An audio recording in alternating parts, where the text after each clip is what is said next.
বুটজোড়া তুলে রেখেছেন, বলবেন হয়তো বিদায়। এমনই মঞ্চ যেন তৈরি হচ্ছে নেইমারের জন্য। যে মানুষটা ফুটবলের জন্য এসেছেন, যে মানুষটার ধ্যান জ্ঞান আর সব কিছু জুড়েই ফুটবল, সেই মানুষটা ফুটবল থেকে অনেক কিছুই তো পাওয়ার কথা, কিন্তু ফুটবল তাকে কি দিয়েছে? দিয়েছে বঞ্চনা, লাঞ্ছনা, একের পর এক আঘাত।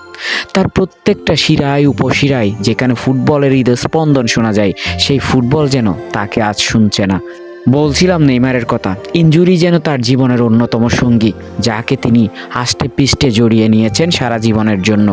অথচ তার পায়ে ছিল জাদু, যেই জাদুতে মুগ্ধ করেছেন লক্ষ কোটি ভক্ত থেকে শুরু করে ফুটবল প্রেমীদের। ফুটবলে নেইমার যখন মাঠে নামেন তখন তা হয়ে যায় যেন যুদ্ধক্ষেত্র। প্রতিপক্ষের 11 খেলোয়াড় সবসময় ধ্যানমগ্নে থাকে নেইমারকেই থামাতে হবে। আর সেই নেইমারকে থামাতে গিয়ে একের পর এক আঘাত, একের পর এক ইনজুরিতে আক্রান্ত হয়েছেন এই পোস্টার বয়। তার পায়ের গোড়ালি থেকে শুরু করে প্রতিটি জায়গায় যেন সুইচ আর কাঁচির কাটাছেঁড়া।